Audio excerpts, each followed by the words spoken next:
what you just saw was the mass celebration after Tennessee beat Alabama in the game of the year for the Vols. But here in about 30 minutes, we're going to preview what is the SEC East game of the century. I just give you one stat that thousands of the stats that I've heard this week.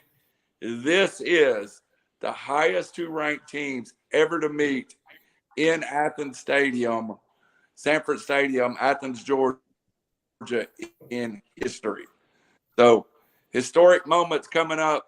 But first of all, we're going to get around. We're going to talk a little other sports, some NASCAR, some Ricky Bobby, some Kyle Naughton Jr. happening. And for NASCAR, we always reach out to one Mr. Robbie Davis sitting over here in the NASCAR pilot seat. Pilot not related to Jim Haslam. Yeah, it was a fantastic race, the finish of the year. We're going to watch it here in a second. It was, oh my gosh, get up, scream out of the couch. I text all of y'all, text everyone that I knew wasn't watching, but I was like, turn it on and watch it. Watch the replay. It is phenomenal. We probably won't hit on baseball much tonight, but below is one of our two experts on baseball, Tom Sloan, along with Raj Mehta. If you've been a longtime fan of Reckless Speculation, you know last time Raj was on time was probably when Bo Jackson was in the major leagues. But below is Tom Sloan. Tied 2-2, Tom. You got any picks from here? Yeah, when you look at the series so far, I know not everyone's a big baseball guy, but Philly definitely took the momentum after Game 3, hitting 5 home runs. Last night, Houston combines for a no-hitter. So you're getting just about everything you can get in a World Series in this one. So, and Mattress Mac got into it with the Philly fans, which was pretty funny to see too. So it's exciting. I mean, hopefully it grabs people's attention, but that'll be seen. Well, Mattress Mac, proper introduction into the fourth cast member that's on the air now. No shade, Brandon Chain. Looks like he's 12. We all know this. Brandon Chain, how are you doing? And Ohio State quietly just keeps winning. Yeah, quietly is the definition for sure. Got a little too close for my comfort against Penn State last week, but they were just lackadaisical the whole game. Just didn't really give an effort. It didn't seem like until fourth quarter. Defense stepped up, had a couple interceptions. So, that's how it goes sometimes. They're still, Even Mr. Leonard, super loaded on both sides of the ball, but they just gotta put it together. So we'll see. Jim Leonard, evening, Robbie and friends. Are we like The View now, and it's Whoopi and her friends? Are you that big, Robbie Davis? Hey, Jim's a great guy. He's been to the lake a few times. We missed him this summer. I think there was some COVID issues, but yes, Jim's a great guy. And yeah, you guys are just the add-ons here. Did he play in the league back when you won it in 1847? Mm-hmm. Back before there was internet. All right, guys.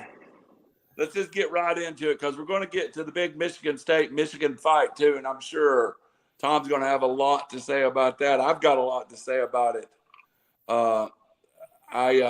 Right now we're getting spammed by 69 girls, XYZ. If this pops up, just let you know I'm blocking the user. No, it didn't pop up, but sometimes it's interesting when the spam does pop up. Had that happen when I was interviewing a high school basketball coach one time, and the screen name was so inappropriate. All right, guys, let's go. Courtesy of NBC NASCAR Racing, I want to bring this video to you. And hey, YouTube, we gave the proper credit and copyright. I was going to say, I'm impressed with this, acknowledging the source. Look, we're growing up in front of America's eyes. I'm telling you, we may be legal someday, but let's go ahead and bring this video up. It's about 37 seconds long. It's a little jumpy. I'm going to start it, and then we'll come back and comment on it. I got to get him. Need 2.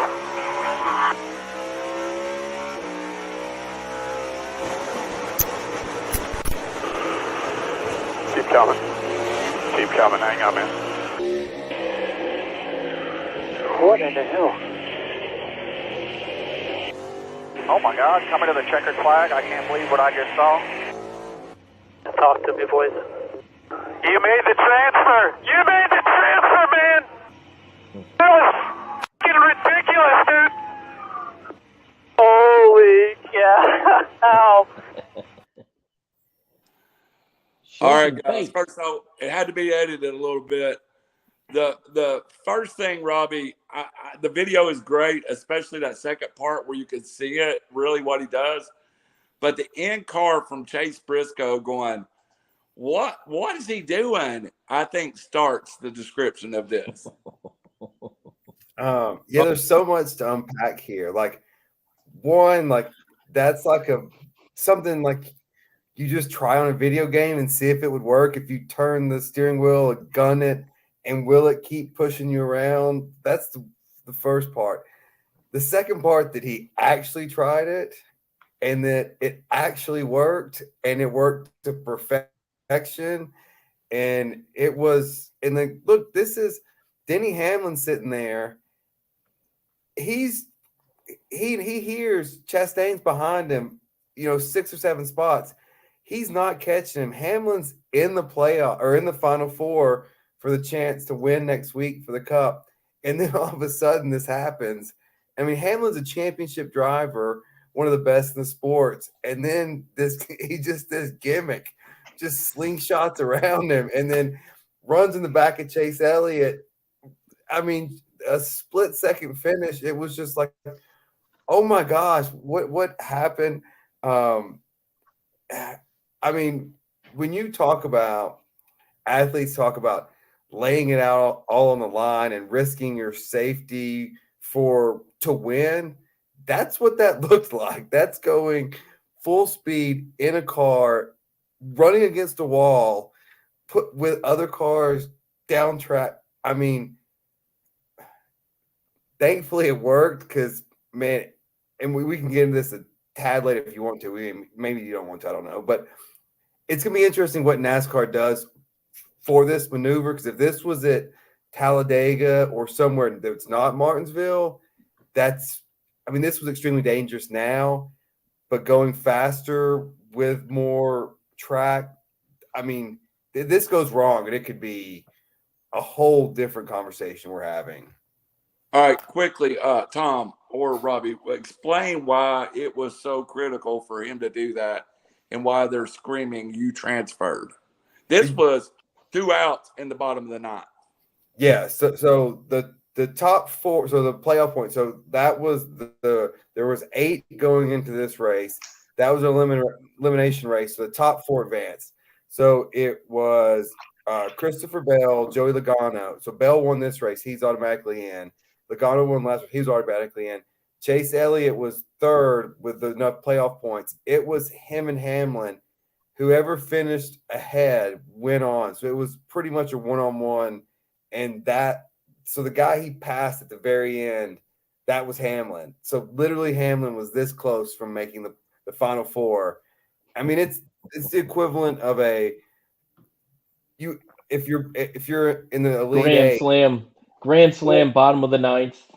Well, even like if you're like the Elite 8 and you throw the ball to the corner and the guy just heaves it up backwards and it goes in the bucket.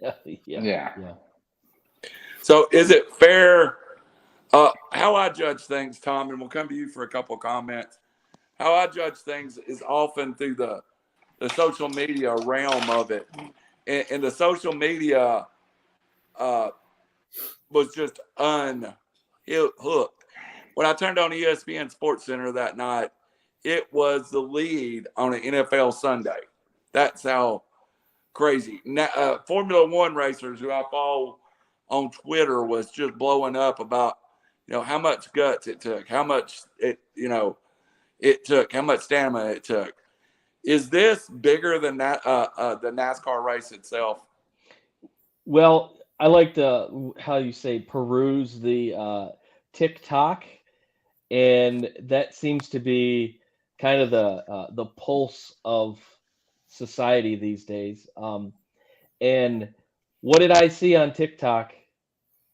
But this video right here, it TikTok definitely NASCAR took the attention of a lot of people that definitely wouldn't be paying too much attention of it because of this particular move. I think it maybe brings eyeballs to the sport that maybe wouldn't be there, especially around this time of year with Robbie's favorite World Series going on right now and football. But yeah, I mean it's cool. It just goes to show you that what it takes to get the job done. And like kind of piggybacking off what Robbie says, is this something that a lot more drivers are going to take?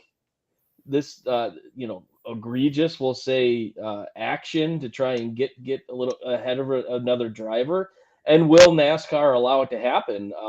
My guess is they're going to probably put a stop to it as fast as they can to avoid, like you said, I mean, there could have been something on the wall, hit it, and next thing you know, you got that car flipping at butt over apple cart, which could create a lot of other issues. But you have to hand it to him for at that split second, like, okay, I'm going to go and destroy this car, but it's going to get me the only opportunity I have, and he took it and he won it. And we're talking about it today on Reckless Speculation, and I don't think we normally would if that was any other situation. I agree. It got what I like to call pop culture attention. Brandon, do you have any comment on? By the way, Robbie, one more race, and that is Phoenix this weekend, and so it's all out, playoff points off the table. Whoever finishes the highest wins between Bell, Logano, Chastain, and Elliott. All right. Any comments, Brendan? Yeah.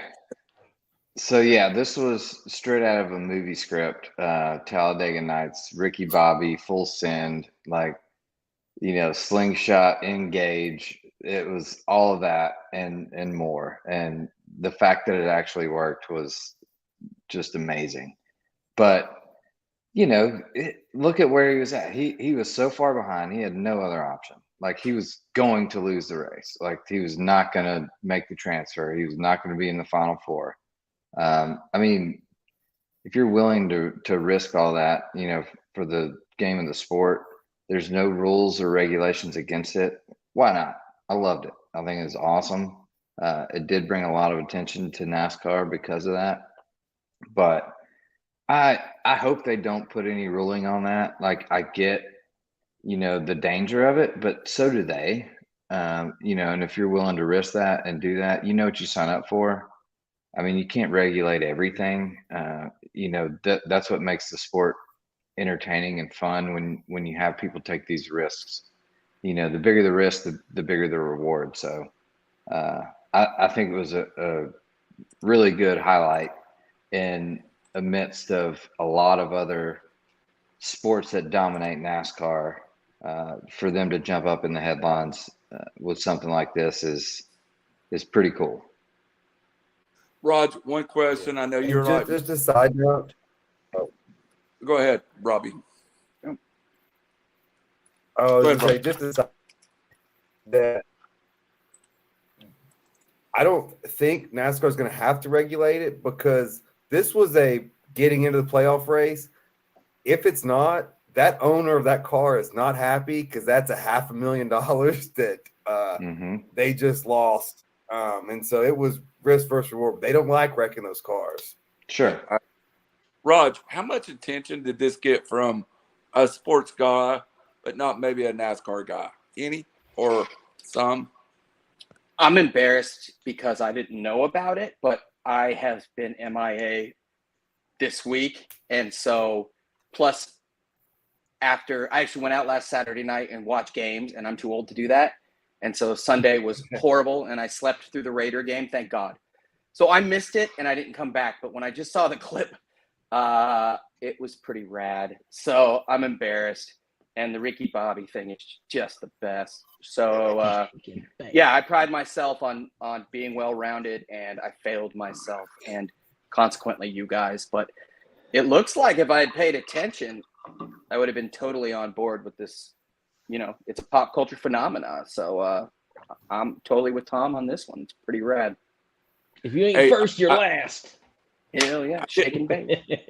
I did ask Tom in the opening, and I'll ask you real quick. Prediction for game 4, 5, 6, and 7 in the World Series. Real quick, my brother-in-law doesn't need money. He's a surgeon. He's in Vegas for a conference. I have nailed the last 3 nights with Monday Night Football and the last 2 World Series games to a T. I called Christian Javier after shutting down the Yankees. 1 hit in 5 1/3. He's just fearless and young. I said after, Philly lives on the home run ball. And so when they're not hitting home runs, they lose. So, by the way, I made my brother-in-law more money. I didn't bet because I'm a dumbass. And so I've been nailing it without watching it. Being said, once hit a team, and it looks like Philly, just the wind came out of their sails. Last I saw it was 1-1 tonight. 2-1. When it goes back, 2-1 Houston. 2-1 Houston. And once it goes back to that tin can, I mean, I just don't see Houston losing now. It was Philly's series, but props to Javier, dude, who gets no hit and their bullpen.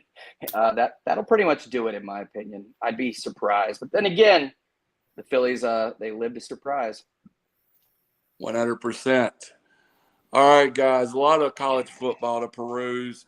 Some games we're going to predict at the end of everything tonight. But we got to move on to what I find. And I'm going to say this. I have intentionally held to my opinion. This is Randall's opinion. One of the worst videos I've ever seen as a sportsman is taking your helmet and using it as a weapon in a tunnel after a game. We were outraged when Myles Garrett did this on the field. Well, this is post-game, post-emotions. The tunnel, we'll hear Tom talk about it in a minute. It's got to change. In 2022, it is not an environment in the last 100 years that's been able to be maintained. I guess our society's changed so much now that it has. I strongly feel that the players should be charged. If I did this on the street to Raj at the end of a pickup basketball game or Shay at the end of a softball game, I would be under the jail right now. Just because it's a college sports, don't make it right. So, also, you are taught from day one, you play football, from the Clipper football up, that in a fight situation, you put your helmet on, not to use it as a battering ram. And that's what occurred, especially in the second video that released Monday that shows a Michigan player receiving a broken nose from a helmet swung very much like a weapon. Now, I am not near the pulse of that.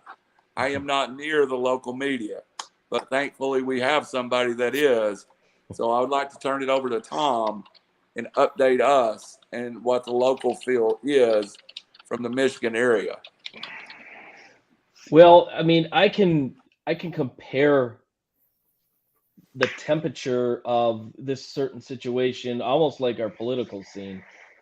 It is so divided. We have a couple local radio guys on our sports station that are Michigan State diehards, both graduates of the school. They're both Michigan State apologists, and they have stoked a lot of anger in Michigan fans. Cliff Notes Theater came on Monday. I think the majority of us local, sports fans were really interested to hear what his name's Mike Valeni, what he had to say. And to nobody's disappointment, he came with, it's Michigan's fault. They don't know how to win. They don't act like they've been there before. And then started bringing up the Juwan Howard situation and an instance last year in East Lansing where a Michigan player allegedly choked Kenny Walker III, and there was no flag. I don't know what he's talking about. And then went off to say this is 100% on Mel Tucker, or I'm sorry, on Jim Harbaugh, that he's breeding his players. This is his culture. They don't care, this and that. Needless to say, Twitter was abuzz, and it made the divide even greater as far as the rivalry would go. But bottom line is, what happened is ugly, and it's an embarrassment. A lot of people are blaming the tunnel on the situation. Is it the greatest situation? No. Michigan Stadium's over 100 years old. That tunnel's been there since day one. So to say that the tunnel is an issue right now it's just kind of making an excuse that your team lost its composure.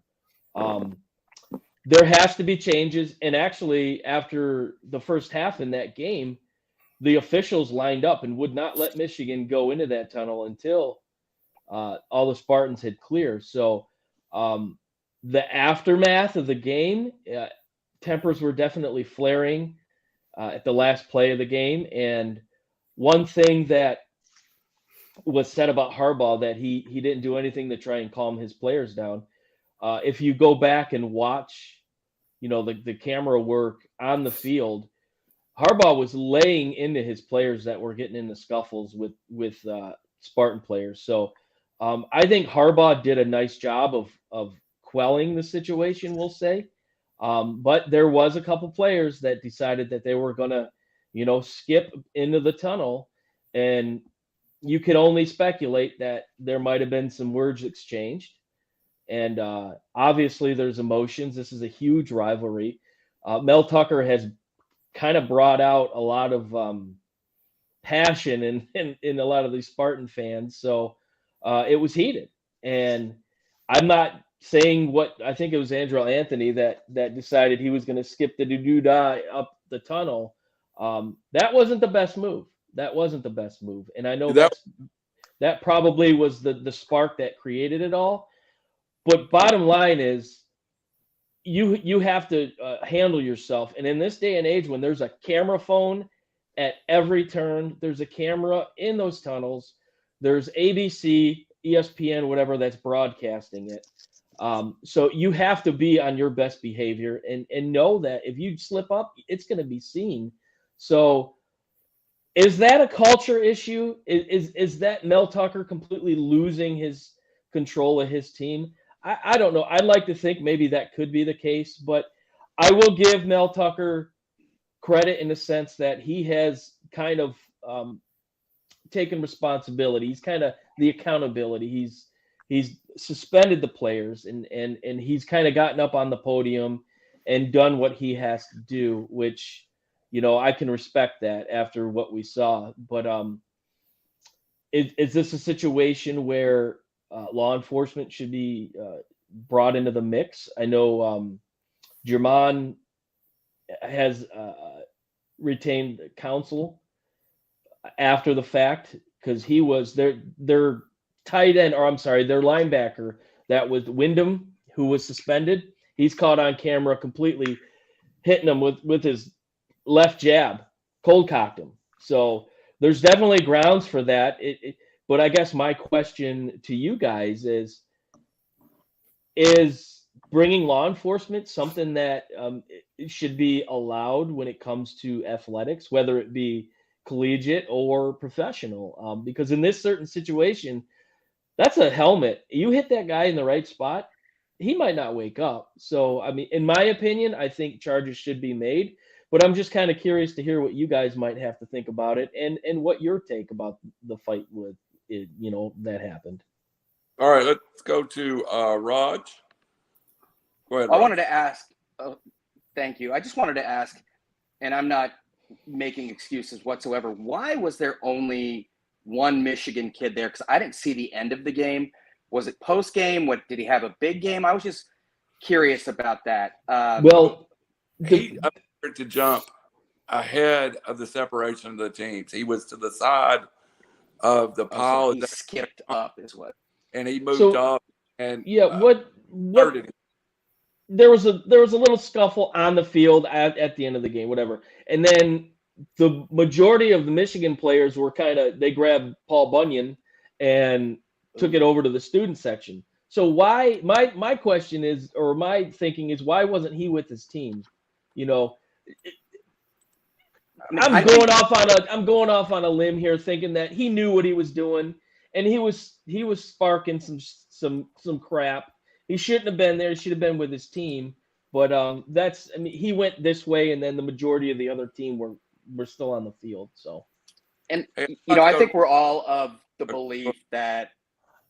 Am I muted or no? Can you hear me? No, you're good, buddy.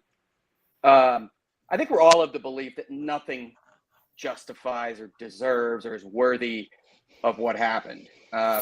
These are 250-pound kids swinging a weapon, a loaded helmet at somebody's face. And that act alone is worthy of some sort of,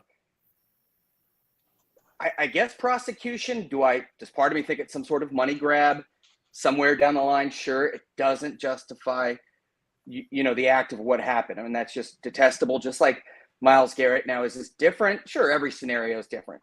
These are kids that hate each other in a program that is so frustrated that obviously the coach has lost. We forget, on top of everything that boiled over in this game, last year was the 37-33 Michigan State win. And they let it be known, Michigan is not only the football program in that entire region, but, a top 5 program all time. Playing them is different, and there was a lot of hate in this game. Mm-hmm. And I think, I don't want to attribute blame, but I just see a lot of factors, and not so much about the dude skipping, but like I said, the tunnel situation. Notre Dame was the same way years ago, and fights would always happen. The lack of security, all sorts of different things. The fight on the field. These are kids that grew up together that have probably hated each other, since jump. A lot of these kids, especially at Michigan State, were passed over by Michigan, most people's dream school. So, I mean, you can see how the tempers could flare. In that case, in that situation, I mean, are dudes just going to punch each other? Or, there's a mob mentality, if you will. I'm being circular here in reasoning. My point is, I think Phoebe's joining us. Not your butt. I see how this stuff can happen, and so should other people, other coaches, security personnel, and whatnot, to guard against this. Because as I just named all these things, this is not entirely unforeseen. Again, I don't want to say dude's fault for jumping and skipping up there, but none of this stuff should have happened. So social media. Exactly. And I'm just spitting. There's just all these factors at play. I get it, but that's a team and a coach that, I mean, just lost them. And that's frustrations, losing. I mean, it's just, can you imagine how frustrated those kids must have been? And then to see that, what'd that kid think was going to happen? Again, no helmets, but Jesus, he was going to get a beat down. What I don't understand is there was state police literally there. Literally right there, and did nothing. So I don't know if they felt like if they got in the middle of it that they would be in some sort of violation, or I don't. It just looked like a lot of people that didn't know what to do. They weren't trained for a situation like that, and the whole thing needs to be reevaluated. So absolutely. His legal expertise a lot, but I've been waiting to hear, and I think we should go and let Robbie give us a legal explanation to what he saw. And then Brandon, after that, I want your reaction as a Big Ten fan that's not a fan of either school. I would like to get your summation of that after we hear from Rob. Yeah, so generally speaking, the way athletes and the law works is once you cross the lines of play, you are consenting to certain things, assaults, I mean, what would be called assault, like an unwanted touching, a violent hit. You're consenting to that. Once you leave the field of play, you are no longer consenting to that. So this falls clearly in that category. Especially, I mean, there's sidelines, there's brawls. That's a gray area. In the tunnel, you are clearly not only not on the in the lines of field of play, you're not even on the field of play. So this clearly would be, now I don't know Michigan specific law, but generally most states are the same. That is an assault. So, but then the question becomes, okay, so the player that was hit,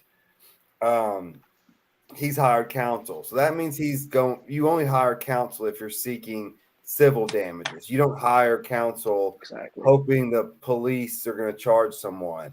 So there's this, and which I think it was early on his part to do so, because now it does look like a money grab.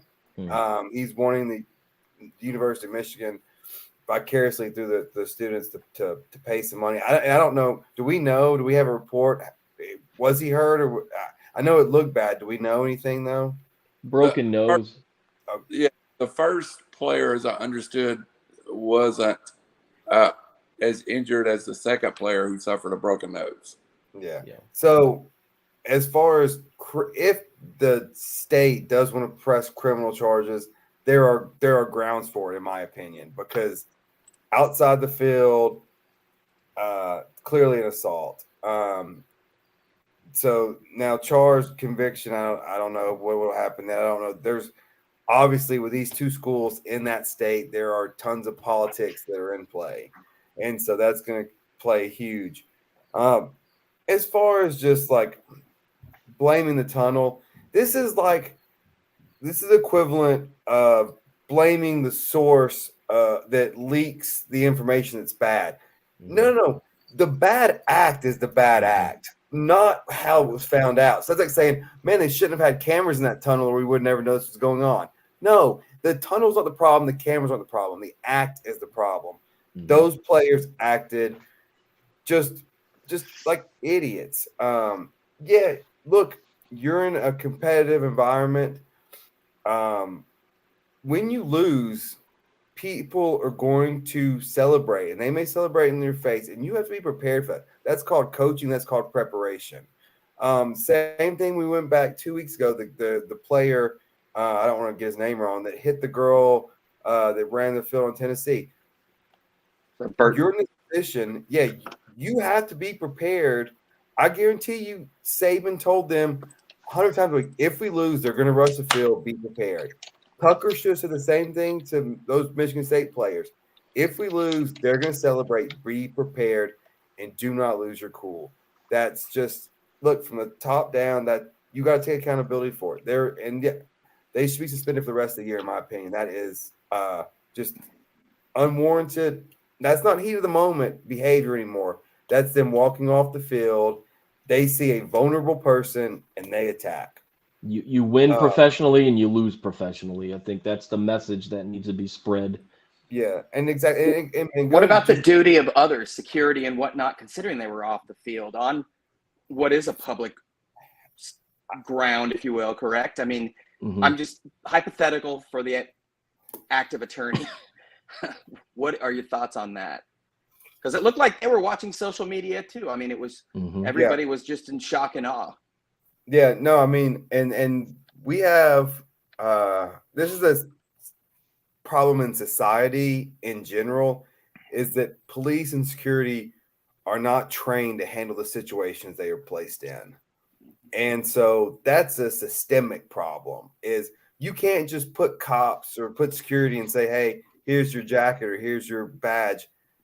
All's good. No, they've got to be trained. They got to be trained for crowd control. And they've got to be done like that. And so that is a university issue. If you're putting these police in this position, make sure they're trained. And then just go back to one thing that Tom brought up, and I'm sure it is all over the radio, and he touched on. We can't get into this. One side's always right, one side's always wrong, no matter what happens. Like, yes, people make mistakes, and people can do things that are wrong, and criticize when criticism is needed. And then one last point, I'll turn over to Brandon.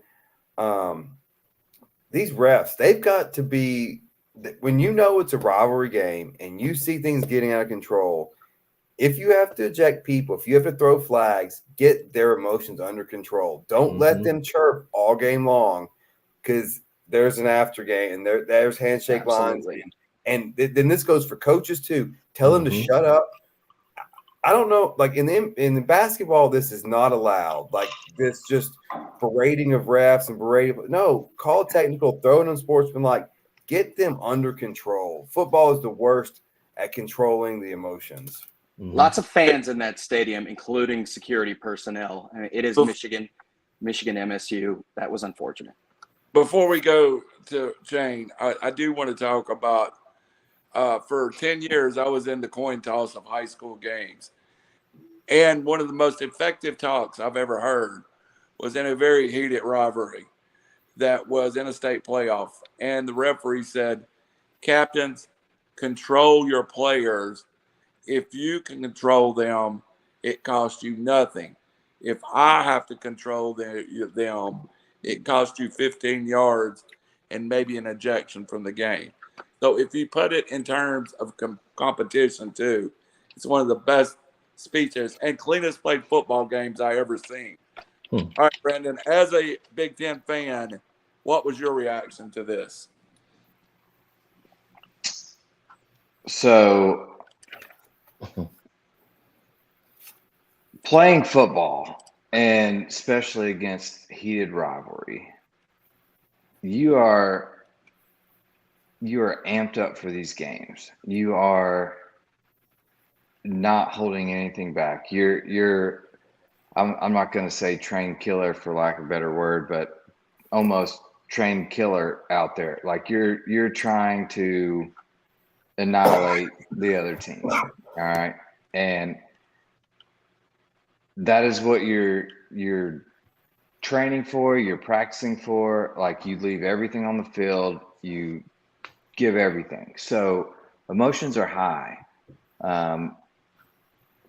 And it's really, really hard, especially after a loss, for kids, 18, 20-year-old kids to just flip that switch and turn it off. Like, within 20, I'm not by any means agreeing or anything of what happened, but I'm just saying on the other perspective, like it's really hard to just like, you're out there, you're hitting as hard as you can, and then all of a sudden it's like, all right, shut it off. And then, reckless speculation, maybe somebody walks in and starts talking a bunch of crap in the middle of your team that just got their butt kicked. And what do? You go back to your training, which is hit them as hard as you can. Now, helmet is any violence is completely out of line, but I'm just saying it's very hard to make that transition, especially in the heat of the moment. And so, yes, the kids have to control themselves. I'm not making excuses for them, but in the heat of the moment, all that, as a staff and a university, and knowing this is a heated rival, you got to do better in preparation to keep them as far as apart as possible so this doesn't happen, because these are kids and you're training them to, you see, maize and blue, you hit them as hard as you can, no matter what. Exactly. So there's almost a adrenaline kind of gray area that continues on after that. So it's a very tough situation. Now, like I said, I'm not making any excuses. It was completely wrong. But was it instigated? I think so. If you look at the video, I think the kid was going up and, wanting to chirp a little bit more. Did he think he was probably going to get hit with a helmet? No, absolutely not. Who would think that? But, unfortunately, that's how it escalated. It's terrible. You got to do better as coaches to train your players to try and prepare them for these situations. Prepare them for these situations. Like, look, okay, if someone does walk in, like everyone like huddle to the one side or do something, like don't listen. I don't know what the right answer is, but you've got to have some type of preparation for that, because again, I've been in a situation where you're blood red in your eye. All you want to do is just hit that opponent, and you lose that game, and it's tough to turn that off, especially as an 18-year-old kid. So again, no excuses made. It was completely wrong, but I hold that to the universities and knowing that this is a rival and that situations could get escalated. They've got to do a better job on, okay, either the one tunnel, that's fine. That's never been a problem before. Like, all right, let the other team go first. Everyone stay on the field until they're completely cleared in their locker room. Then we'll go. Like, have some type of easy, legislation there, or rule, whatever, like to make that work. Like, so I don't. It completely unavoidable. But again, I'm not, like I said, I'm not making excuses for the kids, but it's really hard to ask a kid to like go pound someone in the ground, and then all of a sudden, flip that switch 30 seconds later. So, Tom, you're a Michigan fan, and we'll let you have the last word on this. Anybody else is on this? Give me your thoughts of seeing the videos as they post it. I mean, it's a black mark for the Big Ten, for college football, for both schools. No matter where you look at it, who's to blame? It happened, and it kind of takes me back to the Malice at the Palace. That was a black mark on the Pistons, storied team, and ultimately that came down to security. Or the lack thereof at the Palace. I think the university has to be better. It has to be better in preparing on and off the field for situations that could possibly happen.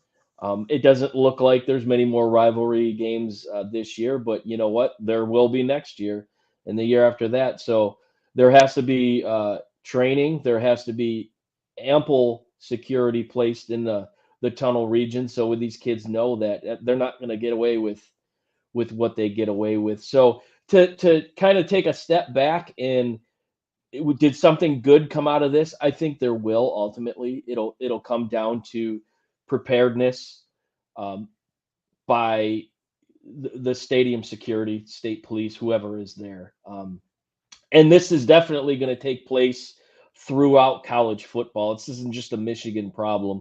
I think there's going to be a lot of schools that are reevaluating their security situations. Obviously, they have players that come together in the middle. They have to be ready for the match to be lit, and so it's highlighting maybe a problem that wasn't well known until last week. So I think you're going to see clean games. I think you're going to see more professional actions off the field specifically. So to say that is maybe a good thing. Silver lining probably is a good way to put it, that there was a problem that maybe people didn't realize, and now hopefully it'll be able to mend itself. Well, real quick, 1 second. This has been going on for decades between rivalries and teams and everything. Now, this may be the first time we've ever seen a helmet come out on video, which really escalates the situation. It's like, okay, like that's a deadly weapon potentially. Like you could kill somebody, if you hit them the right way with the helmet. There's been fights and squaw, like people. It's just how rivalries are, and that will forever go on. But and it should, like, aside from the whole fight, but I get being a little chippy, and I mean that's just part of the rivalry. That's part of the whole thing of it. But this took it to another level. And I think you're right, Tom. The whole security situation has got to improve. Whether you put a rope down the tunnel and only Michigan goes on left, Michigan State goes on right, like don't cross or something in more security. But again, these are kids. They're built up for these rivalries, and they have a lot of heated emotions. 7:30 kick. These kids were like caged animals. Yeah. Just wanting to get out there in the Absolutely. field. And I think that adds to it as well. So Absolutely. I don't think we'll see any rivalry games in Ann Arbor at 7:30 or 8 o'clock in the foreseeable future. I'm okay with everything y'all said, except you stepped off the field. And it for me, it's that clear cut. You are an animal until this horn sounds, and then you're a gentleman. Yeah. And that's what football's built on. And I agree with you. That's how it should be, but it's not that easy sometimes. It is not that easy.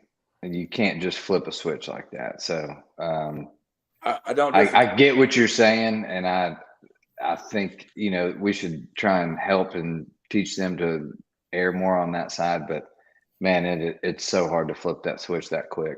I promise. Well, they got to understand every time they're on the field, it's a job interview, and that's a good point. And so if you want your ultimate goal, you better be able to departmentalize. Like, you've got to be able to do this because, hey, there's a lot of people that are out of jobs that are really, really great athletes because they couldn't handle their emotions. Are you kidding? Look at the NFL. They're full of people that can't handle their emotions. That they get hired probably before the people that can. So, I mean, I disagree with that statement. I don't know about that. A week we would spend an hour on this, but unfortunately, I'm going to say agree to disagree on that. How many fights have you seen in the NFL after the game's over? They all go shake hands, exchange jerseys, sign jerseys. They're professionals. Not in game or off the game. Off the field? Are you kidding me? What? Famously, the Tyler one and the Redskins is the one I think of. But let's move on. I want to get to this week's college football poll. Now, we have regular speculation. I love the poll from week 1 to week whatever. I look for it. I wait for it to come out. I vote I used to vote in the Tennessee State High School football poll, and it was one of the funnest things I did. But we got the big boy poll, the college football playoff poll. I want to go through this until I'm going to mention names. I'm going to go from 25 up. We'll start discussing when one of you feels like one of these teams has a legit opportunity to win a national championship. Because let's just go through it. Say, you should start at 6 and conversation. A lot better. UFC Texas at 20. UFC at 25. Texas 24. Oregon State 23. North Carolina State 22. Wake Forest 21. Syracuse 19. Tulane quietly having a great season 19. Oklahoma State 18. North Carolina at 17. Illinois at 16. Stop. Illinois has a path. They do.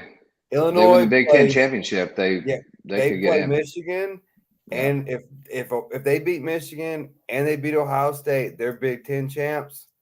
They're in. All right, dude. I muted it. Sorry, I thought Randall was muting me. I was like, man, is it Brown? I'm just kidding. Randall's the least racist guy I know. North Carolina, 7-1. Obviously, the committee values the ACC more than they do other conferences, some other conferences. If they run the table with an only loss to Notre Dame, close one, Drake May in the Heisman running, Notre Dame wins out, you can see them at least getting into the conversation for the 4th spot, depending on how the other dominoes fall. That's that my would just problem. be one win over Clemson, though, right? Just one, or would they play? What's that? They have not played them yet. They're playing this weekend. Notre Dame, yeah, but North Carolina. That would be 2 Clemson wins. North Carolina. Oh yeah. Yeah, North Carolina would not play them until the ACC championship. I don't think that's enough. I don't think one win's enough. I don't think North Carolina's in the picture, personally. But I'm just saying you can see it. They only have one loss if that's the case.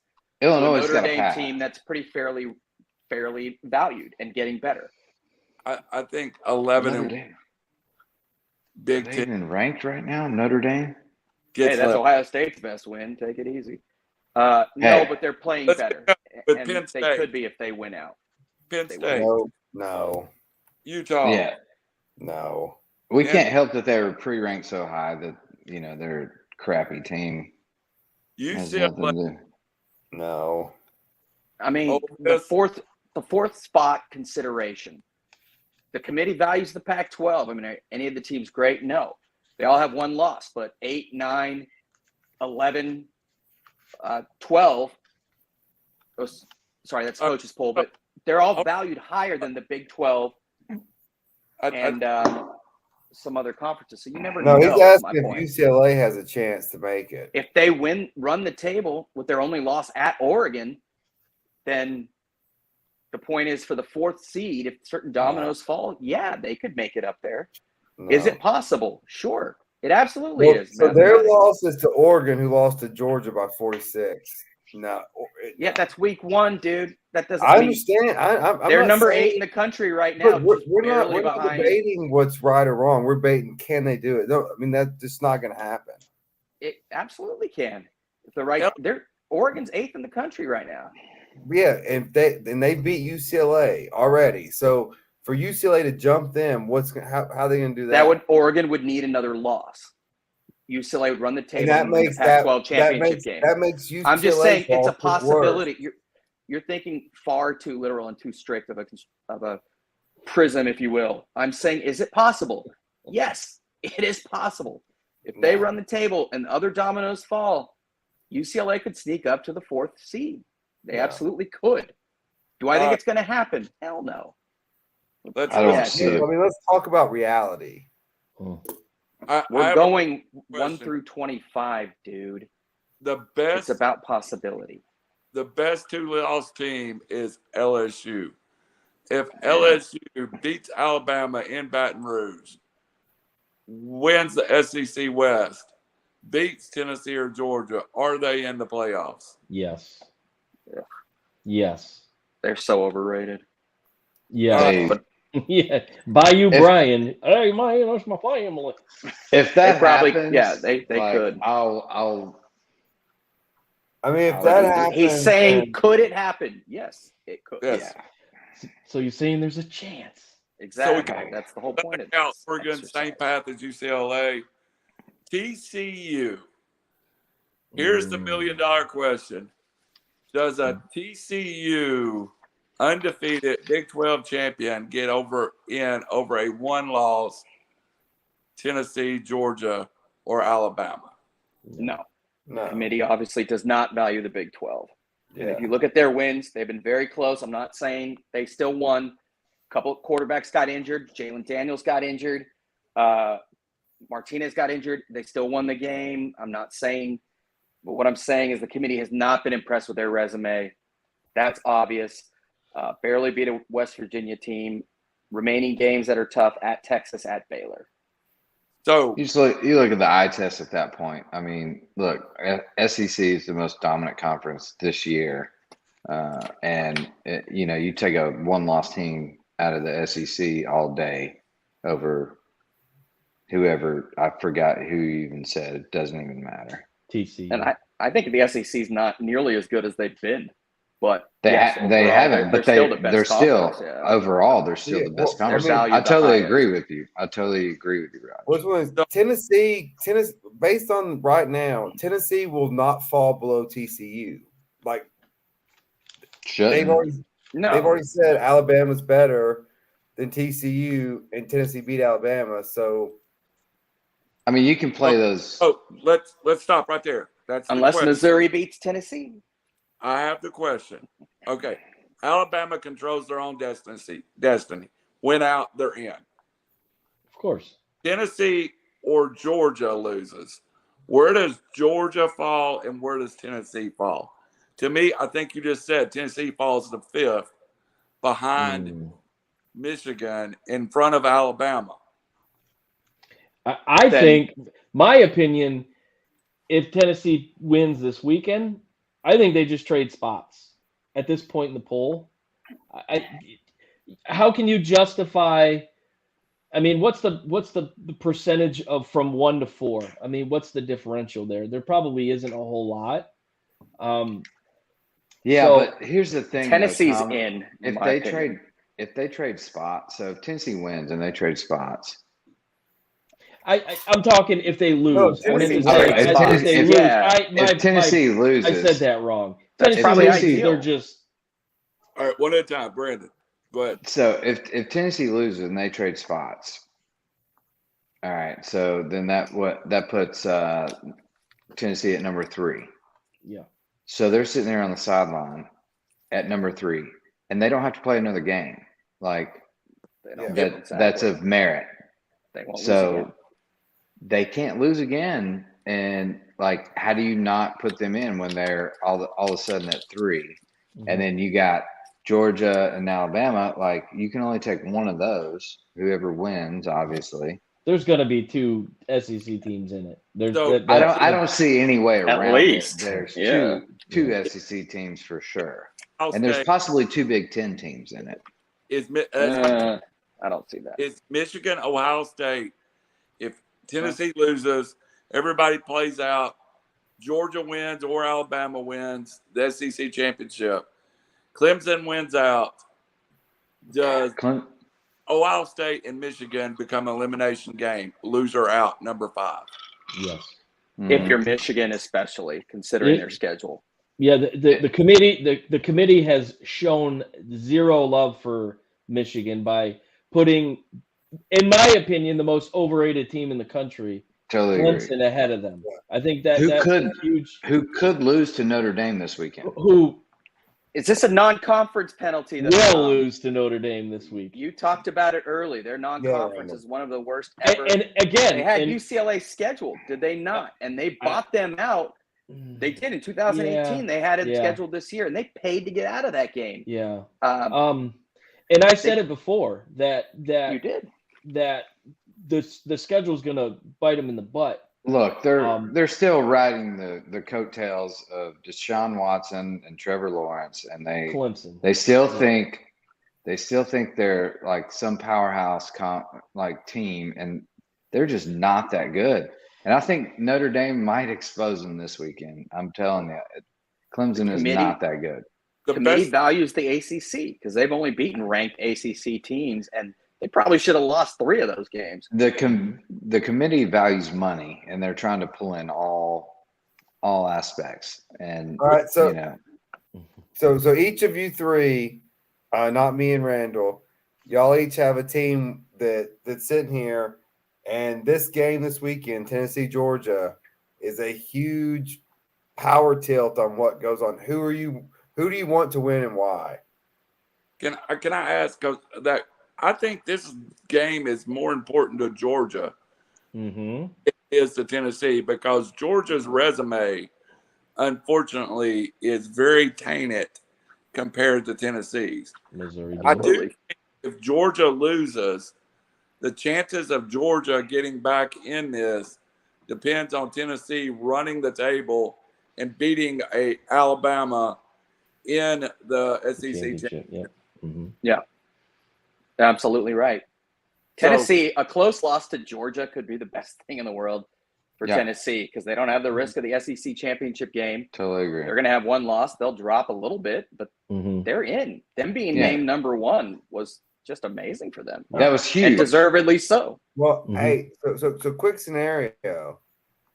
Tennessee or Georgia beats Tennessee. Georgia's undefeated, 1 loss Tennessee. LSU at 2 losses. LSU wins the championship over Georgia. Now you have a 2-loss LSU championship versus with Tennessee and Georgia, 1 loss. Tennessee beat LSU in Baton Rouge. Tennessee, How does 90. that shake out? Tennessee's probably out if LSU wins the SEC championship. It, You're not Two losses you don't get and in 4 losses automatically, being- right? And they beat them 41-13 Yeah. at their house. If you because Yeah. you win the SEC championship, you don't automatically get in. I mean, I know more or less you should, but It weighs a Randall's lot. right. That's just going to be like, oh gosh. So that would be a nightmare if that That's happened. doomsday for the committee. They've That already is got doomsday. an out. They're LSU going But- 6. To your point, it should be the Vols and probably Georgia. If they're taking 2 SEC teams, those would be the 2. But then if, I don't think that LSU could beat Tennessee or Georgia in Atlanta. So, I think LSU's terrible. I think they're going to get boat raced by Alabama I this do week. too. I think it's a non-fact. But so Yeah, back to my it's not even question. close. Brandon, Tom, Raj, Brandon, who are you rooting for this weekend and why? I'll go. I'm pulling for the Vols.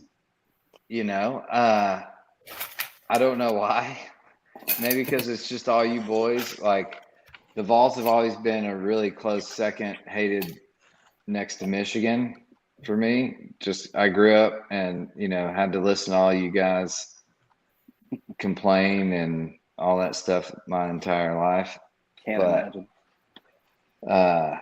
Actually, I'm actually kind of pulled for him a little bit this year, and it's been a It's kind of different this year, isn't it? it is so different, and Yeah. it's a team that I believe in. Actually, like let me add to this. their We defense will let is you down, I promise you. He is standing on the sideline. It is not Tennessee that was Philip Fulmer.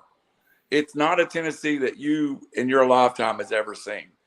Josh Heupel is a different animal where Tennessee walks onto the field without a serious deficiency at the head coach position. Okay, you're not no, helping. I Got to don't pump the brakes because that's disagree, part of the but reason why Chain and I lose our minds. It's yeah, just the hysteria. They're good, dude. That's But it. listen, I'm Hey, starting Philip to kind Fulmer- of believe in it a little bit. What I'm saying is Philip Fulmer was an overrated coach. Josh Heupel, so far in 160 and 600 days, has created more. No, I know the stats. I've We had them get it. bled into my Yeah. face. I've read everything about them, for the last 6 weeks. We get it. They're a great team, and this is actually the first year in 15 years that this is our year. Go Vols. We're gonna. Yeah, exactly. Totally. And it's actually, hey, and I've told you guys several times on this podcast, I believe in this team this year. And I told you, like, I would pick them to win. So they're the number 1 offense, I think, ranked in the country right now. Pace of Yes. play is outrageous. They can strike at any time. What? Go ahead, Randall. What are you pausing me? I want you to hold up Are you ever going to smoke that cigar? You got it on No. the field. Are you ever going to smoke it? what you're about. You're just going to I just wave at me. yeah. Hey, like I that Tennessee O lineman. That guy's awesome. want you to get into the breakdown later, okay? You're jumping one segment ahead of me. I want what you got right Sorry. No. Tennessee has a really good shot to win it this year. This is the first year I've seen no clear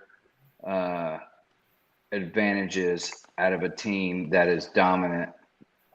There are 4 or 5 teams that can absolutely win it this year, and Tennessee's one of them. All right, Raj.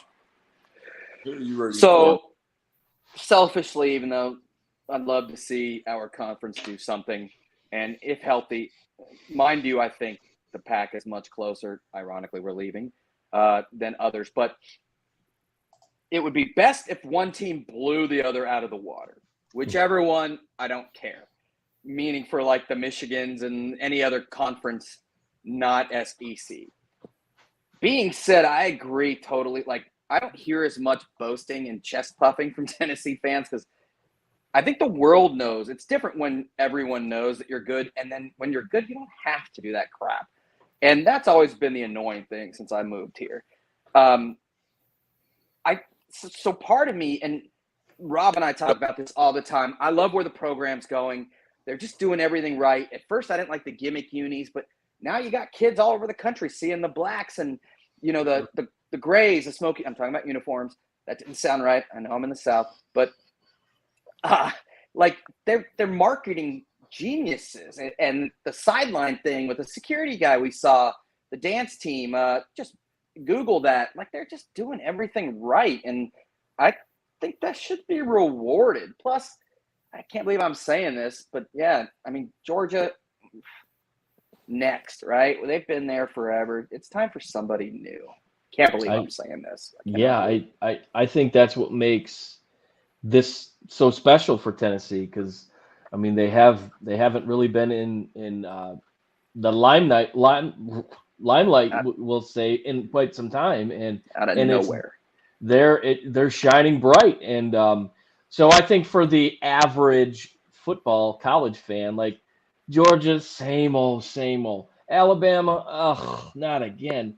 So I think there's a lot of fans that are latching on to Tennessee in the sense that it's somebody new, and those uniforms. I mean, looking at my Facebook feeds of people that have no affiliation to Tennessee at all, they were all about those uniforms. I've seen it everywhere. It was pretty cool. So they're on to something there, and video game offense. Yeah, kids are loving it, dude. This stuff matters. And then if you go to the South Bend Saturday night, I do firmly believe Clemson's going to be exposed on national television. And I think you're going to really see a lot of the questions being answered as to why exactly they're number 4 in the college football ranking. So make no mistake, Notre Dame's been playing some pretty good football. They had a huge win last week, and I think that's going to fire them up. It's a game that they've lost in previous years, so I think they're going to – this is their Super Bowl. This is their national championship game this year, because really they don't have much else to play for. So sure. I think Notre Dame's really going to come out with a lot to prove. And as a Michigan fan who is very, we'll say, unhappy with the CFP rankings, I'm going to be, well, the speakeasy does have a Notre Dame flag flying in its rafters. Yeah. I might put my Notre Dame hat on and I'll be cheering. Go Irish. I will say this. It makes everyone's path easier if Tennessee wins this weekend, because Tennessee staying at 1 is the simplest thing for everyone else. Because if Tennessee drops to 3, then they're pretty much stuck there, and then you're fighting for 2 spots instead of 3. So a Tennessee win, and especially if Tennessee can somehow win big and just go ahead and knock Georgia out, then that leaves a possibility for a close Ohio State-Michigan game, both teams staying in. Here's a question for you guys. Could the committee, if Tennessee comes in and somehow just gets blown out by Georgia, I don't think this is going to happen, but hypothetically, if this happens, they get blown out by Georgia, Georgia comes in, beats Alabama, where's Tennessee at? Let me get to that. Hold on. You got so many I'm sorry. He doesn't like us asking questions. Notre Dame's at USC, by the way. I took offense to that. Let's talk about the Tennessee thing. We're just hour and 10 minutes in. We got about 20 minutes. I want to get there. So let's give each person, and I want to start with Brandon because he already started. I have 2 questions for each one of you. And because of the lateness, you can't go over 3 or 4 minutes. What is your path for both teams? And what happens if a team blows out another team? Or what is your storylines coming out? Brandon? Both Both teams meaning SEC, Bama, Georgia, Tennessee. Georgia, that's all we're talking about. We're staying on that subject. Okay. We're staying Georgia the rest of the night. So my path. So obviously Tennessee beats Georgia this weekend. They're in. No questions asked. I don't care if they lose the SEC championship they're in. If Georgia boat races them and beats Alabama, I don't think Tennessee's in. I think it's going to be Georgia-Alabama. All right, but they beat Alabama. That would be second loss for Alabama. Oh, yeah. Hypotheticals. Well, so then I think it's just a one SEC team then at that point. I think Tennessee falls out. And then if Clemson wins out, then I think they're going to be in over, it could be a Michigan, Clemson, or Oregon, Clemson in over if that scenario happens. So Tennessee right now, the best case scenario is obviously they win out. But if they lose and then Georgia loses to Alabama, I think Tennessee and Alabama are both in. All right, Brandon, I'm going to ask you the same question you asked me. You were explaining a minute ago. Why is Tennessee a media darling? Is it not because they are not built like other schools? They are not. Tennessee has, can we all agree, Tennessee has less talent from the recruiting side than either Alabama or Georgia or Ohio State or Michigan. Tennessee's built off of Hendon Hooker transfers because he loses the starting job, has health problems. Our left tackle is a Florida kid that transferred. Our center basically got a scholarship offer because his brother wanted to come home. The right tackle is a kid that was a 5-star that couldn't even make the field for 3 years. The tight ends, both seniors, I doubt they caught 5 passes. Our receiving crew, Cedric Tillman was overlooked. Jalen Hyatt was overlooked. Is what makes you as a fan root for Tennessee is that it's not the normal built football team. It's kind of the bad news bears of college football. Well, it's not the normal built Tennessee football team for sure. Now, talent shines when you're on the big stage and the lights are on. And it reminds me a lot, and I know this sounds super biased, and I've just heard it in my head before I say it, but it reminds me a lot of Ohio State's team. Like super high offensive power, defense is kind of sketchy. That's been Ohio State's MO for, I don't know, 5-7 years now. High-powered offense, can score at any time.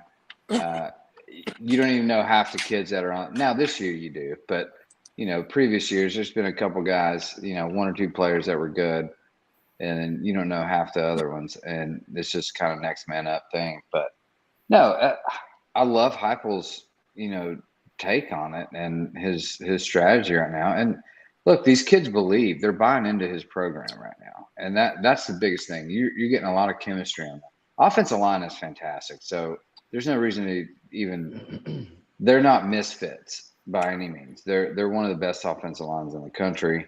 Offense is obviously rated number 1 in the country.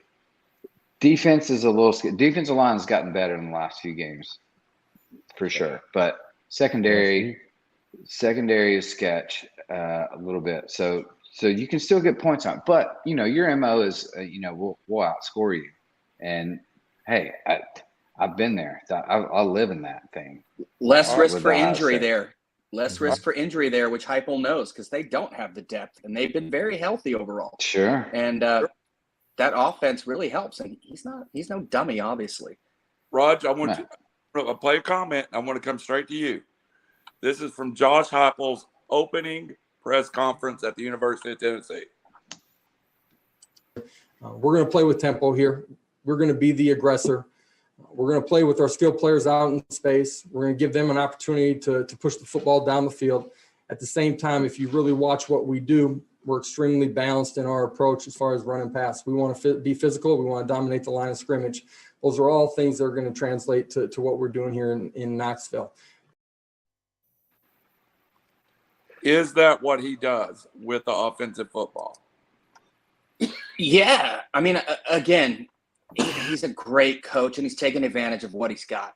And it's an O-line that's great, amazing, really, better than anybody thought. But, again, he knows what he's doing, and they don't have the depth. If they have one or two injuries, they can't withstand. Not yet. Now they will, because they're about to be a national power. But they can't withstand what Ohio State, Georgia, and Alabama can. No one can, because they've been doing that for 10 years. So, yeah, he knows exactly what he's doing. And again, with that type of offense, there's less risk of injury. You're holding the ball for 3 minutes. Now your defense is out in the field a hell of a lot longer. But, you know, they're winning shootouts. And this is a guy that knows exactly what he's doing. I'm curious to see is once they start getting just horses, you know, third-string, five-star dudes like Bama, how that may change things. Probably will add more to the run game. You know, because Hendon Hooker's gone after this year, but that's what coaching is. You get the most out of your players, and this guy does that probably better than anyone in the country. Well, and like you said, the scheme of it, like it's a horse race. Like he understands that, all right, we're thin everywhere, especially on defense. Offense is way better. We can outscore you. Like, let's just try and, you know, do the best we can on defense and, you know, go get touchdowns, run this high-powered offense. But amazingly, they are super balanced in their fast offense. Like they run, you know, 5 plays a minute or something, and it's very balanced, surprisingly. You're on mute, Randall. I can't hear you, buddy. They've run 70 more offensive runs than they have pass. Yeah, that's what I'm saying. They're super balanced. Most that's people because think, of what the point in the game and when they've been up, though, I think. Well, that's true. They're a But big most play people team. think, you know, fast-paced offense, like it's nothing but pass. And that's not the case. And it's been surprisingly balanced, in my opinion, you know, to watch with that high-paced offense. So. All right, let's go to Tom. Tennessee, Georgia. Break it down for us a little bit. Well, I think in our text thread earlier today, we talked about, you know, offensively, Tennessee, without question, is the best in the country. Defensively, Georgia, right up there. So I think this game is going to come down to, you know, can Georgia match the intensity of Tennessee's offense? I don't believe Stetson Bennett has the ability to run a fast-paced type of offense.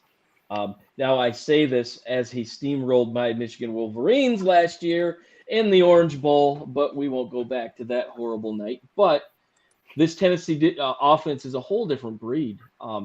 You have 4 receivers that can go off at any moment, and I think as a defense, that's a lot to game plan for. And you look at what they were able to do last week against Kentucky, the Alabama game. They weren't scared. They went into that game expecting to win. That's the coach right there.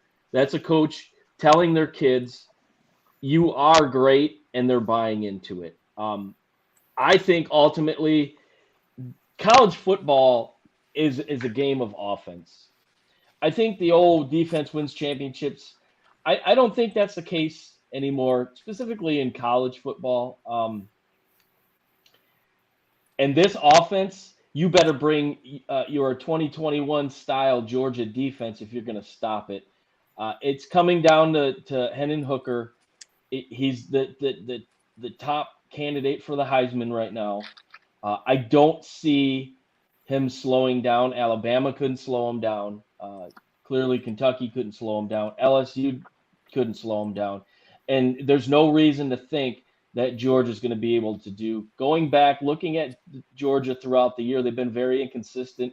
Missouri almost beat them, probably should beat them, but I just think this offense is too powerful, and Georgia doesn't have the style of offense. I think if you keep their running back, which his name escapes me at the moment, you keep him under if you keep him under wraps, I think Tennessee's going to be in good shape.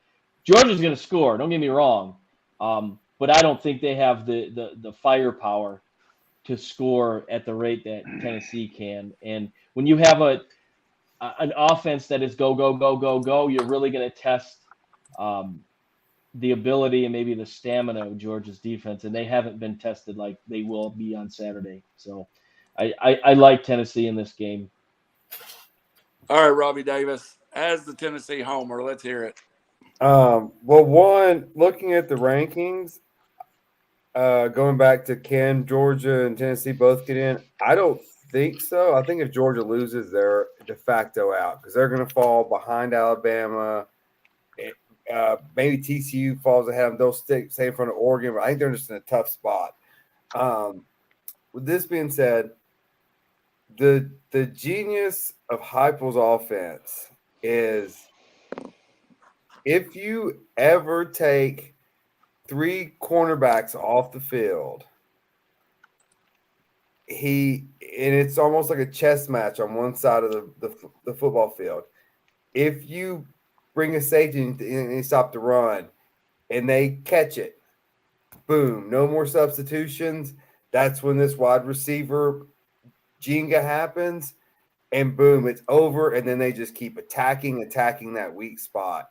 If you like Kentucky kept they put a linebacker on the field against Hyatt, and then Heupel kept getting him matched up against Hyatt, and it was off to the races. That's what happened with Alabama. They ended up with an extra safety on the field that they didn't want to be there to stop the run. Kept him on the field, can't substitute. Boom, boom, boom. College football is all about – this reminds me of the early Chip Kelly days when he was at Oregon. Heupel makes other coaches make stupid mistakes because of the pressure of I can't make a mistake because it can snowball so quickly. And so, I mean, I agree with Tom. That 8 points, I feel like is free money. I like Tennessee money line if I'm going to gamble on this game. Ooh. All right, guys, we got 3 games that are critical this weekend. In my head, that is Clemson, Notre Dame, LSU, Alabama, Tennessee, Georgia.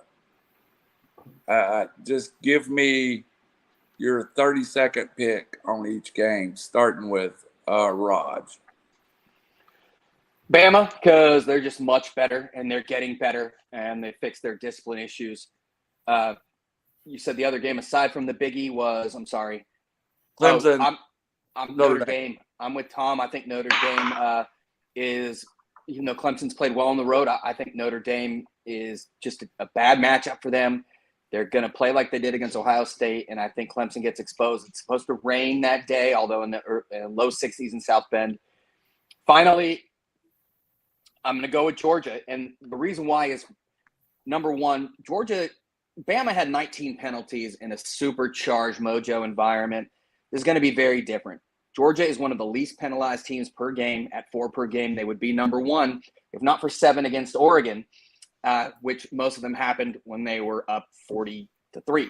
So just discipline, coaching, depth. And again, I don't think we've seen the Georgia offense since that game. I don't think they're going to be asleep. I think this rivalry, even when one team's not good, it's been Tennessee lately, is just juice. And I think Georgia shows up. And Bama played an awful game, and Tennessee's a terrible matchup for most. But I think Georgia does enough. Now, being said, they don't have the skill guys, but they got the best tight ends in the country. I think we're going to see them actually just use those 4 or 5 different backs, grind it out, Bennett make the right plays. And again, the discipline factor, the we haven't seen Georgia yet factor. I'm going to take Georgia. I think Tennessee covers, and I think Tennessee's a great team, but we're about to see, it's going to be a fascinating game, just contrasting styles, but discipline, coaching, special teams. They don't turn the ball over. If this game were in Knoxville, it would be different, but it's not. Tom, I agree with that. The home field makes a huge difference. Yeah, I mean, you're looking at a team that hasn't experienced the winning they're at right now. Are the lights too bright? You know, that's a lot. That's a big thing with a lot of these kids. You know, they get hyped. They're the number one team in the college football playoff rankings. You know, that's emotionally these kids are pumped up and they start believing that. But you know, ultimately it shows up on the field. Earlier in the season, I would say this game clearly would go to Georgia. But everything I've seen, all the questions that were they going to be able to do it against Alabama? They did. Were they going to lay an egg in Kentucky? You know, against Kentucky? Yeah, that game was in Knoxville. They mollywopped them. So they've passed the eye test as far as I'm concerned. Like I said earlier, Georgia's going to come to play. They're going to get their points, but I think this is Tennessee's year, and they're rolling. It's in the cards. I just like everything they're doing, what Josh Heupel's, you know, been able to accomplish with what he has. So I'll take Tennessee in that game. Clearly, I'm 100% go Irish this weekend. So Notre Dame all the way. Yeah. Yep. I might have the theme song or their fight song playing in the speakeasy all night. And then this is Alabama's season in a nutshell. Saturday night against LSU. If they don't come out and dominate, I think that might spell problems for them moving forward. And Nick Saban's a master coordinator. He knows how to get things out of his players. I just see Alabama showing the world that LSU is ranked about 10 spots way too high. So give me Saban over Bayou Brian. Send him to his third loss. Roll Tide. All right, Brent. Did you just say Roll Tide? It's for the show purposes, you know. Yeah, man. He just pulled for Notre Dame. He's a Michigan guy. I've got a hernia when I said it, actually, so I'm I was wincing in say, pain. You gotta be. That's it. Ooh, that was rough. That was hard to hear. Go blue, even though I'm wearing a red hat, but whatever. Know where your heart lies. Oh yeah. Who's next? All right, my turn. Yeah. Yes. All right. So I like Vols +8 here. I think it's gonna be a closer game than we think. Can Tennessee pull it off? I don't know, but 8 points is a lot. I think they definitely cover the 8 points. And, you know, like I said, I've never been a Vol fan, and it's been hard to hear all my buddies, oh, this is our year, you know. But I love you guys, and I really am rooting for you this year. Like, I hope it works out. We've talked in separate threads that if Ohio State and Tennessee play in the postseason, would be epic, and then we're definitely going to that game. But I think the Vols cover. I can't really call a clear winner here on this one. Get there, Brandon. Get there. Just go ahead and call it. It's really tough for me. I'm just gonna say the Vols cover +8. Take a stand, bro. All right, so I'm leaning. No skin in the game. Right. Vols. I think Vols win. All right, Robbie. Oh, I didn't finish the rest of them. Oh, go ahead. Typical Randall. He likes to cut me off. No, so it's all good. I think LSU gets embarrassed this weekend by Bama, and man, I hope Notre Dame wins. That would be awesome because Clemson garbage, and so is Notre Sick Dame of though. them. So that's going to be like watching a pillow fight. It's not going to be fun. But It depends on who's I don't know. you Yeah, who's fighting pillow with fighting? pillows Yeah, now. wait a minute. Come on This now. is fun. I've seen some pillow fights, if you know what I mean. Yeah, I have. But hey, you don't want to see this one. We're losing it. Randall's going to lose his mind. He should. All right, Robbie.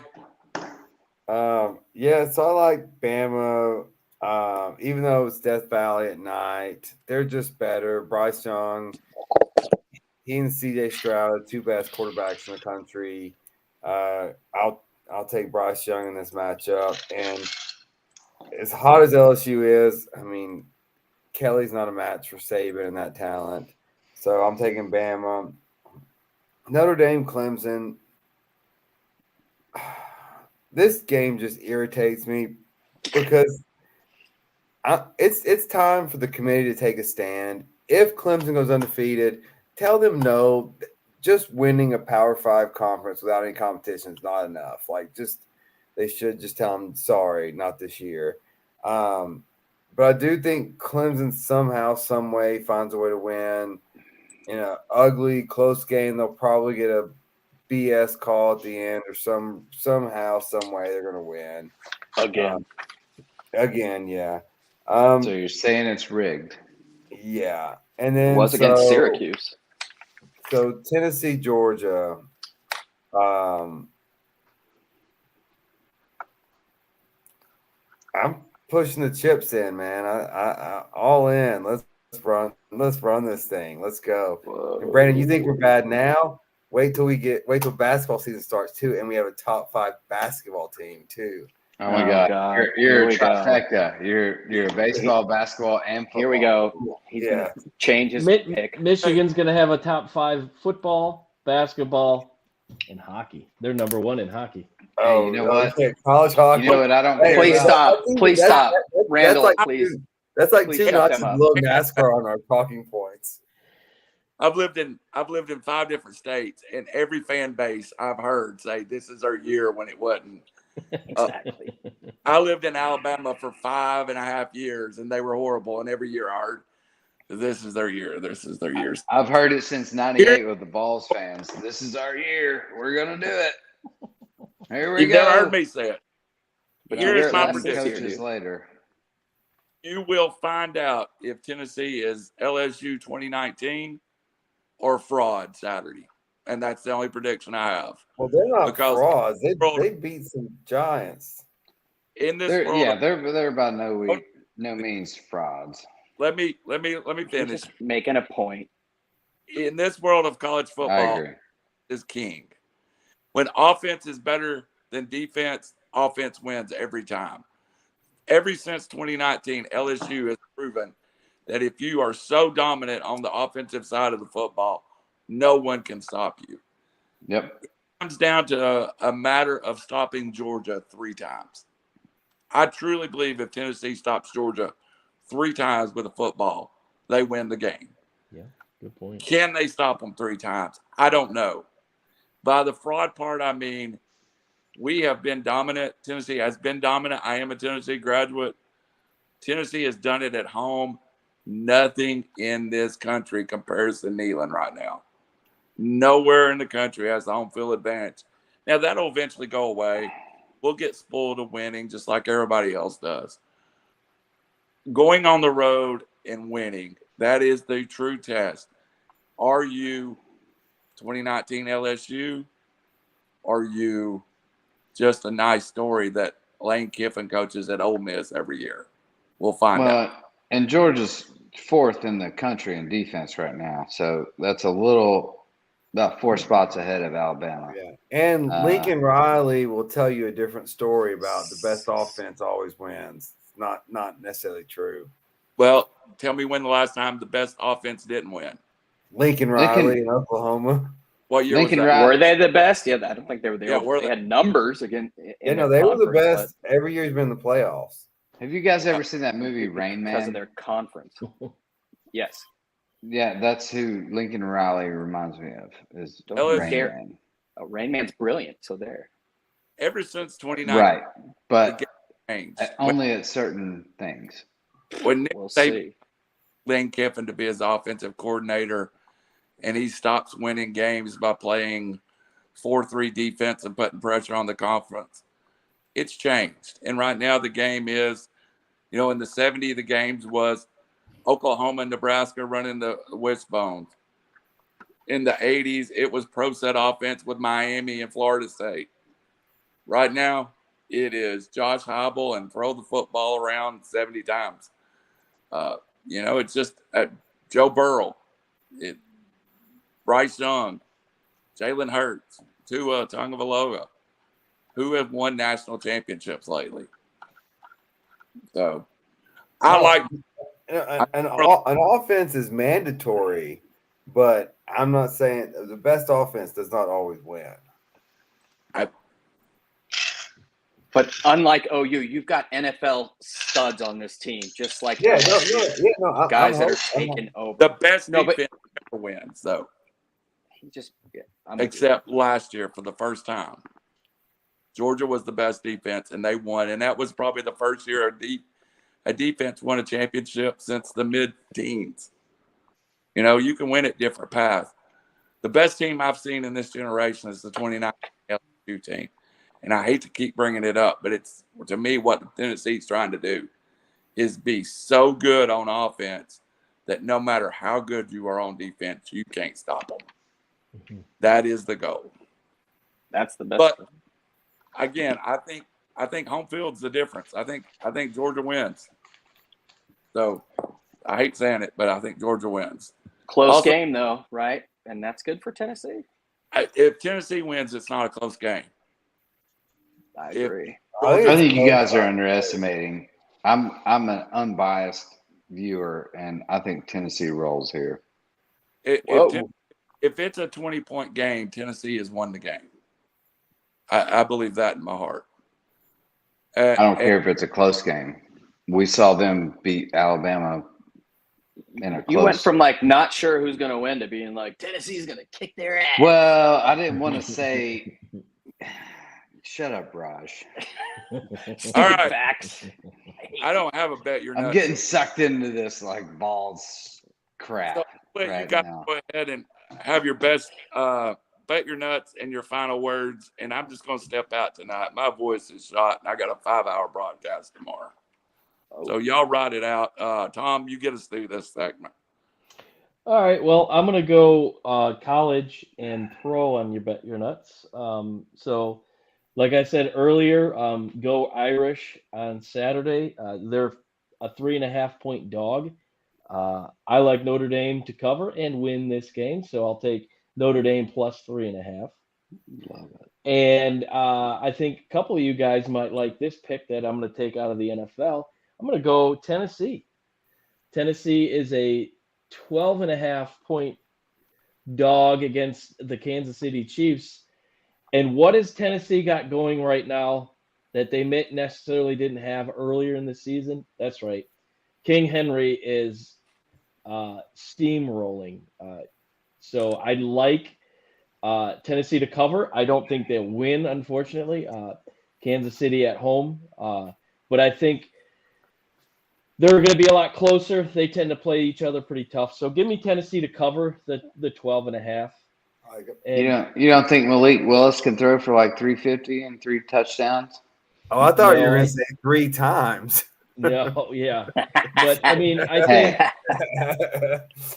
think having King Henry there makes Malik a little bit better. It takes a little bit of pressure off. For sure. So I think that number of 12.5 is a little high. So give me Tennessee. I like that. And then final words for me is, just going back to Michigan State. I mean, we got to be better. We got to be better as fans. I think social media has just absolutely distorted sports. It's fun, haha. But when it starts getting really personal and it starts attacking each other, and then it goes beyond what the meaning of the sport is all about.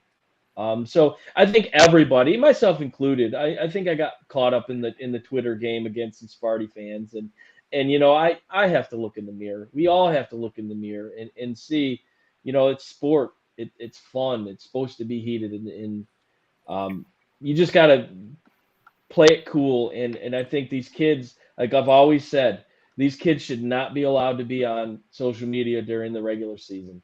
While they're playing sports, they should not be allowed to be on social media, because we have situations like stemmed up here last Saturday in Ann Arbor. So I guess my message in conclusion is, let's all be better as fans, as universities. Let's just be better. I know that's asking a lot, but I mean, it's something we need to do. We need to meet in the middle, not only in sport, but in other categories that we won't mention, because that would take too much time. But yeah, let's just all be better and go blue.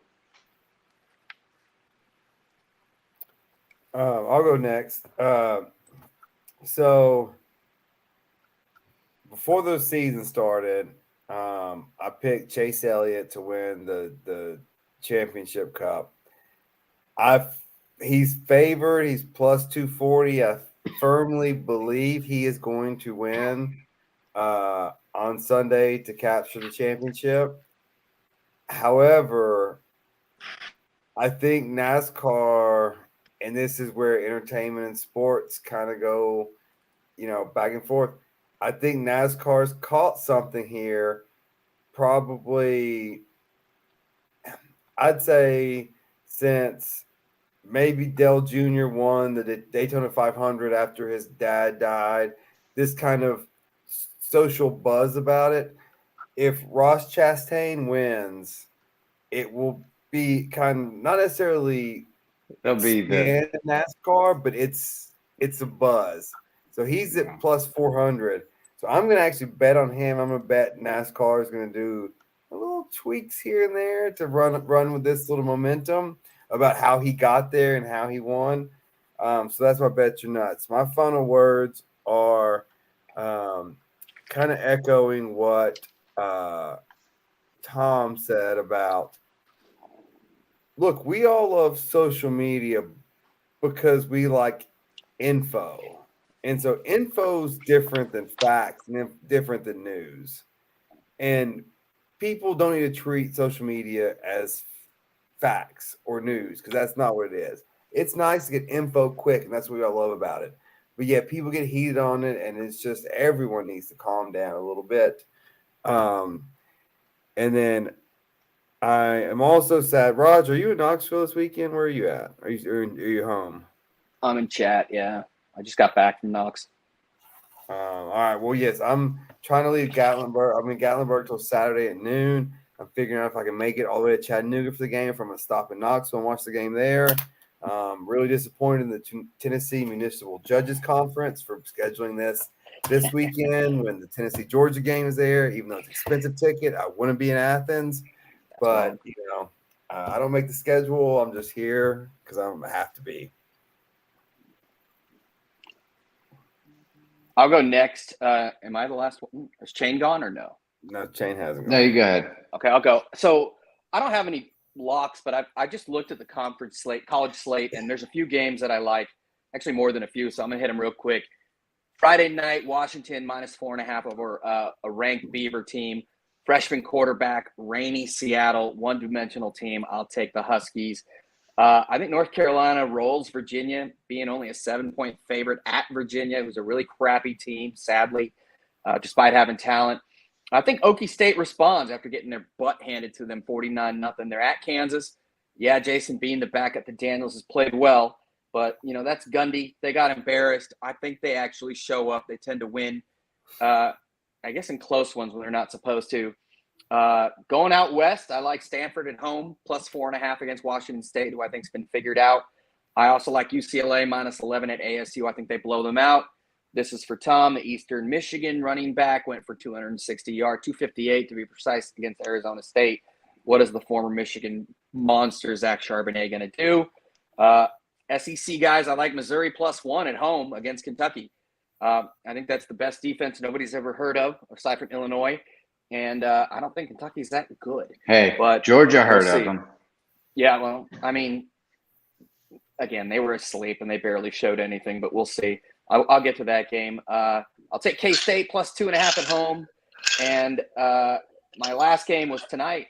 I did take Rice, a little bit of a bias there, -4.5. They won 37-30. Interesting about Rice, interesting thing, 2 white receivers, and they're both very good. Bradley Rosner had 142 tonight. And then, yeah, dude, I hate to be reverse racist, but I will because I'm brown. And Easy Ed McCaffrey's kid, Luke McCaffrey, dude, another kid. He just puts points on the board. So, yeah, watch out for Rice. They score points. Finally, 2 things about Tennessee, Georgia. 1, people think the -8, I think it's too much. Well, Tennessee's defense is 127th against the pass. No, they've had huge leads in 7 of their games. They have 3-minute drives, if that. On 3rd and 4th down, and when it comes to pass efficiency, conversion efficiency, all that stuff, percentage-wise, they're really good. They are better than that. Don't think they don't have a defense. When they've had to have it, they've showed it. Finally, it's going to be just contrasting styles, and I think maybe it's get off my lawn, old guy, but Georgia and that sense of discipline, the lack of turnovers, the time of possession thing, we'll see. And that's what Bennett does best. And again, no penalties.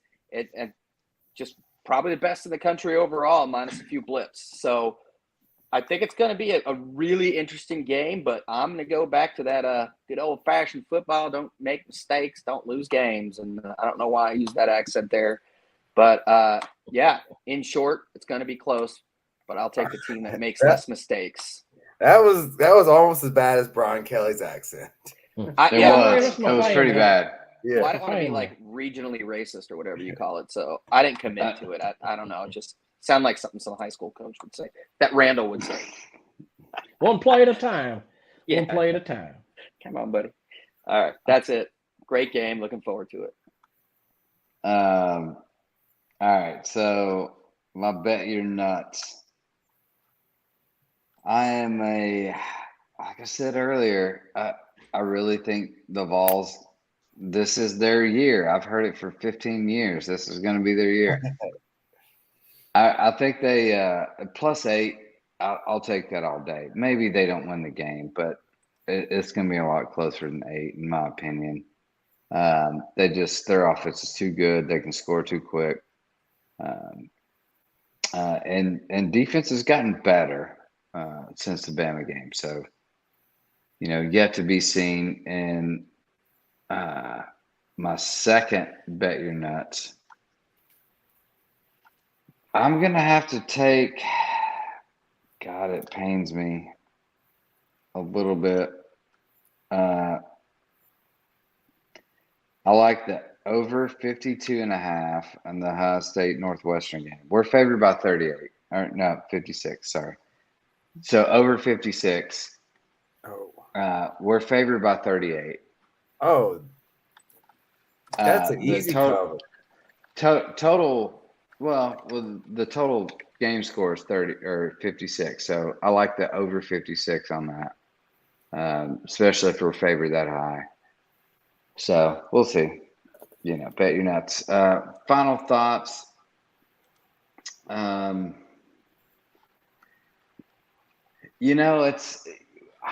keep going back to the Michigan State, the fight thing.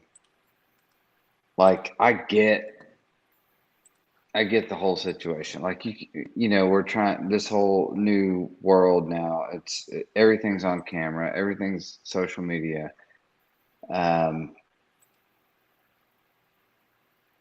You got to be careful what you do, for sure. But at the same time, you're trained in certain ways, and it's really hard to flip that switch that quickly. And when someone comes in the middle of your pack and instigates it, it was completely wrong. They should have never done anything to that kid, or both of them. I think there were 2, right? Is that right, Tom? Yeah. There were 2? Yeah. 2. Still, no excuses. You got to act better. You got to do better. But it's still, like, also don't poke the bee's nest. You know what I mean? Like, 5-10 years ago, this unfortunately wouldn't have been even on in public or anything. The problem is he used a weapon with the helmet and that situation. That changes things. Like, what kind of, I'm not going to say, but how do you like use your helmet as a weapon? Like, that's just uncalled for. Like, if you're going to be that upset, like throwing punches, that's one thing. That's normal. You expect that. But to like pull out a helmet and start swinging it at someone that doesn't like that's beyond me. But I don't know. There's got to be something changed, because these kids are highly emotional, highly influenced, and they're taught to go out and,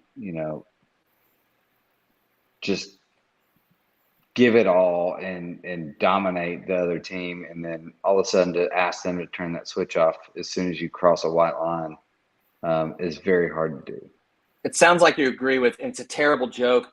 I had to say this with Chris Rock back in the day. I'm not going to say what he said, but, he said, "I'm not saying this is okay." He said something really inappropriate, but I understand. And I don't know if you guys remember that joke or not. And basically, I think that's what you're saying. And on some level, I think all of us understand and agree with that. We just don't want to say it. I mean, I'll say it. But, yeah, not saying any of it's okay, but, like, sadly, we understand. That tiger didn't go crazy. That tiger went tiger. Exactly. I will say one final thing. I think I can speak for the majority of people in the world. This Sunday, we're kicking back the clock or forward or whatever. Can we stop that? I think the legislation's already passed. They're turning back the clocks. We're falling back this Sunday morning. But who wants more darkness? And then they're going to spring forward in the spring. That's it. And then it's over. That's it. It's over. Are y'all sure? So we got yes. It's already passed legislation. It's the only piece of legislation that Marco Rubio has ever been good at. We'll just leave it at that. Well, I'm going to have to Google this. This is for y'all are certain? Yes, we're certain. So I read this. We get one more fall back, one more spring forward, and you'll never fall back again. No. Like, this is the best forward. Y'all just made my day. Thank you. Randall jumped on to tell us to all shut the hell up because we lost half the audience. Randall's like, an hour ago. But hey, look at who that is. He's on mute. Is that Brew McCoy? This is back to like the early days of reckless speculation. It's like, I like the new name, QB1 and the Ice Rattlers. Is that Brew? Is that before or after he got arrested? Oops. This is really the last. Yeah, this is. That's awesome. Before. Nothing worse, by the way, than getting up when it's dark and going inside a building and then leaving when it's dark. You're just like, come on, dude. I know it's so hard to play golf after work all week at work, and no one knew this. Yeah, like it would be like 4:30, and it's They'll getting go on dark. all night, folks. If I don't cut them off, please cut them off. Right. God bless.